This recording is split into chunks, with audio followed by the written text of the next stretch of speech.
Hello, welcome to my channel Easy English Grammar. Today we will learn as well as. As well as is a prepositional phrase. Similar meaning in addition to, along with, besides, तसेच, सुद्धा, त्याचबरोबर, सह, देखील असे त्याचे जवळपास समान अर्थ होतात. की information while using as well as. The verb agrees with the first subject. As well as जेव्हा वाक्यात असतं तेव्हा ते नेहमी फर्स्ट सब्जेक्ट प्रमाणे वर्ब किंवा हेल्पिंग वर्ब वापरतं. It highlights the first part of the phrase. वाक्याच्या पहिला जो पार्ट असतो तो जास्त हायलाइट्स करत असतं as well as. If the verb follows as well as add I N G. As well as नंतर लगेच वर्ब आलं तर आय एन जी फॉर्ममध्ये लिहायचं. कीप ॲडेड एलिमेंट सिमिलर म्हणजे noun noun verb verb adjective added करत असतं as well as. If the main clause uses to infinitive or bare infinitive, the verb after as well as can also be bare or without to.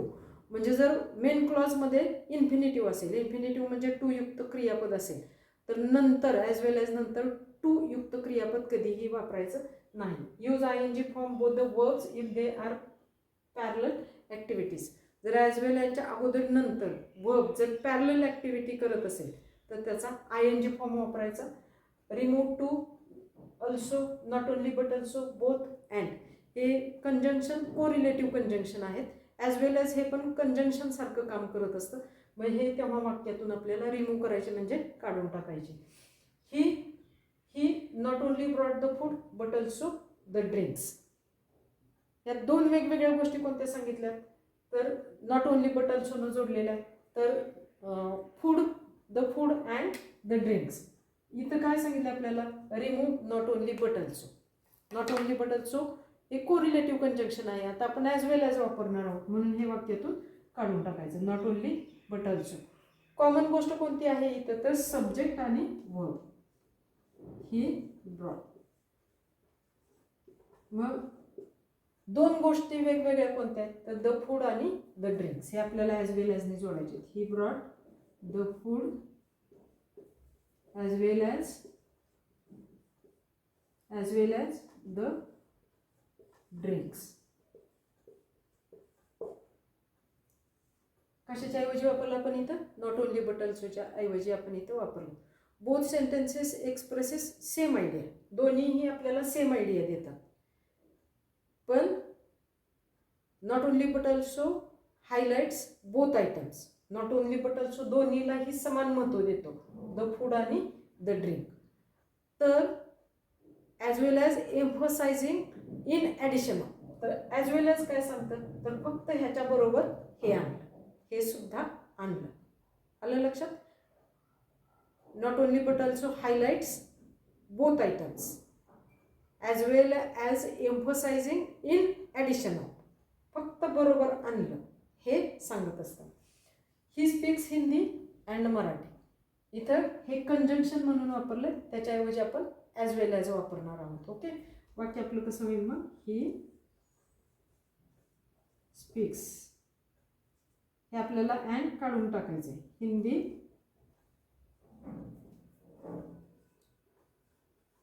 As well as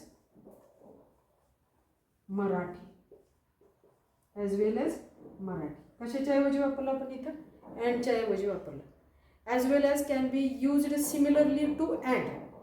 म्हणजे and सारखं वापरलं जातं in some formal or conscious writing. जेव्हा औपचारिक किंवा जाणीवपूर्वक जे लिखाण केलं जातं त्यातच अँडच्या ऐवजी ॲज वेल ॲज वापरलं जातं.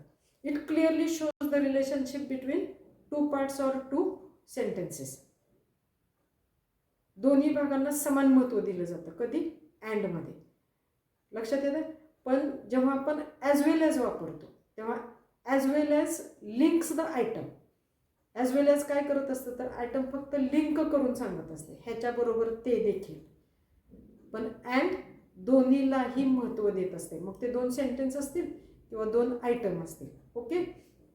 Next sentence. Meena is studying for the test, her friends are studying for the test. Sentence कसं होईल बघा. यात कॉमन गोष्ट कोणती आहे तर studying for the test, studying for the test. मग वेगळं काय आहे तर सब्जेक्ट. इथं मीना, इकडं हर फ्रेंड्स हे ॲज वेल ॲजने जोडायचं. Meena Meena as well as her friends, as well as her friends. आता इथं आर नाही लिहायचं, इथं फ्रेंड्स आहे म्हणून आर नाही लिहायचं, तर इज का, तर ॲज वेल ॲज वापरल्यानंतर वर्ब फर्स्ट सब्जेक्टनुसार येतं. मग इथं ॲज वेल ॲज वापरलंय आपण म्हणजे फर्स्ट सब्जेक्टनुसार इथे येणार. जरी वाचायला दिसायला फ्रेंड्स इज असं म्हणत नाही कधीच आपण, ऑकवर्ड वाटतं, पण तेच बरोबर आहे. Meena as well as her friends is studying for the test, for the test. काय वापरलं इथं आपण, इज वापरलं, हे लक्षात ठेवायचं. काय इज वापरलं, काय इज वापरलं, तर इथं दिले बघा, the verb agrees with the first subject when we use as well as.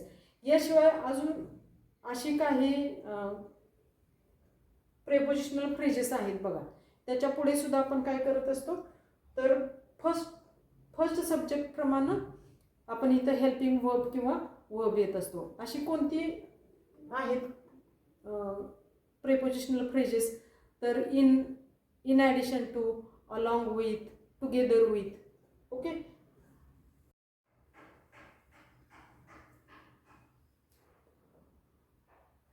Choose the correct option. Ram and Shyam is are my best friends. वाक्य कशाने जोडलं आहे, अँडनी जोडलेलं आहे इथं वाक्य. And requires plural helping verb because it combines two or more subject. नेहमी लक्षात ठेवायचं, अँड काय करतं, तर दोन किंवा त्यापेक्षा जास्त सब्जेक्ट कंबाईन करत असतं. नेहमीच त्याला प्लुरल वर्ब आवश्यक असतं. मग इथं प्लुरल वर्ब कोणता आहे अनेकवचनी, तर आर. मग हा आपला ऑप्शन आहे. जर या वाक्यात ॲज वेल ॲज असतं तर Ram as well as Shyam, मग मात्र इज आलं असतं. ह्या नियमाप्रमाणे verb agrees with the first subject, म्हणजे रामप्रमाणे इथं इज आलं असतं. Ram as well as Shyam is my best friend, असं वाक्य आलं असतं. He decided to work as well as earning to earn money.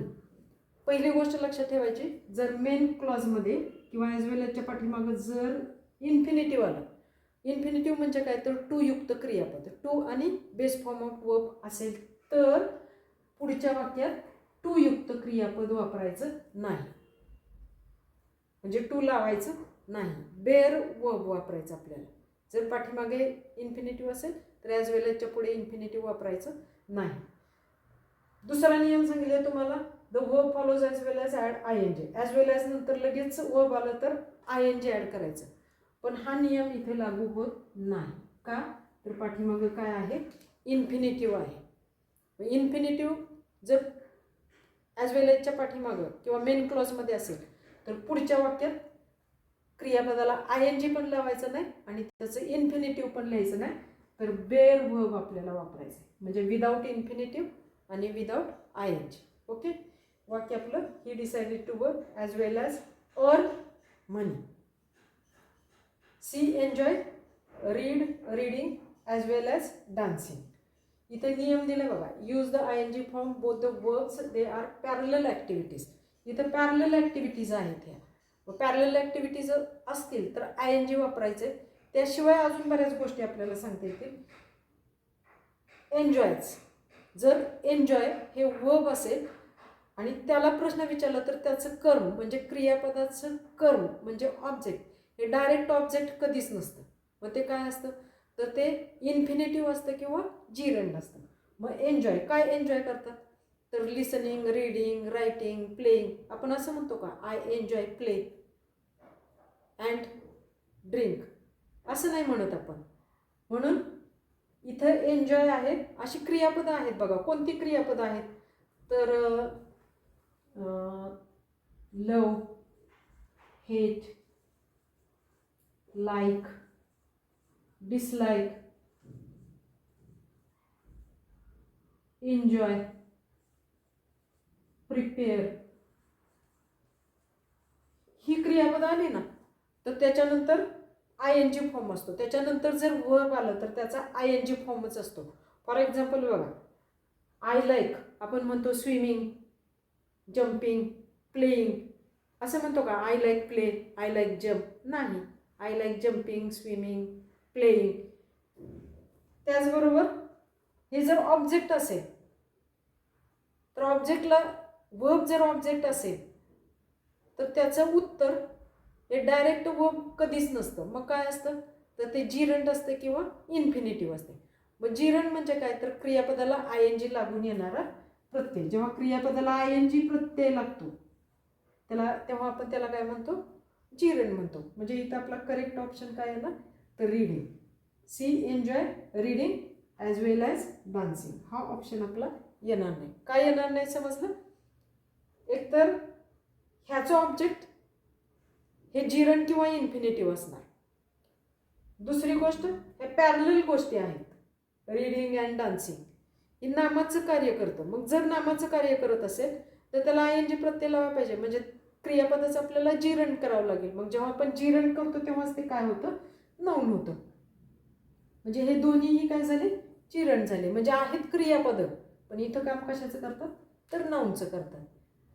Okay.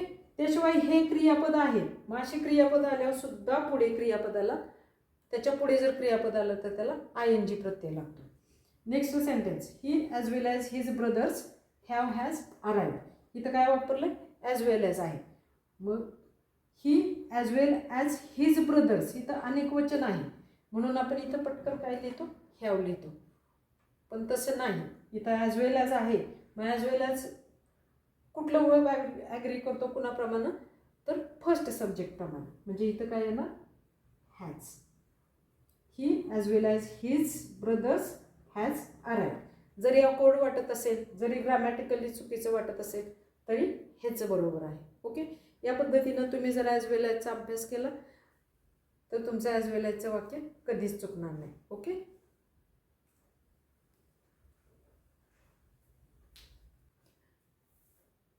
As वेल ॲजच्या की इन्फॉर्मेशननुसार लास्ट आपला जो एक पॉईंट राहिलेला आहे तो म्हणजे ॲज वेल ॲजनुसार लगेचच जर क्रियापद असेल तर त्याचा आय एन जी फॉर्म आपण लिहितो. समोर सेंटेन्स आहे बघा. असं सेंटेन्स येतं. C sings as well as composing music. As well as नंतर क्रियापदाला आय एन जी प्रत्यय लावायचं असं आपण पाहिले. बऱ्याच वेळा कन्फ्युजनसाठी इथं तुम्हाला असे ऑप्शन येतात. C sings as well as कंपोजिस.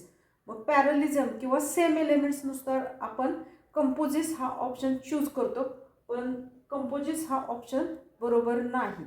Actually both are acceptable. म्हणजे कंपोजिस आणि कंपोजिंग बोथ आर ॲक्सेप्टेबल. दोन्हीही बरोबर आहेत. But I N G form after as well as is very common and grammatically sound choice. As well as नंतर I N G form हा grammatically correct choice आहे.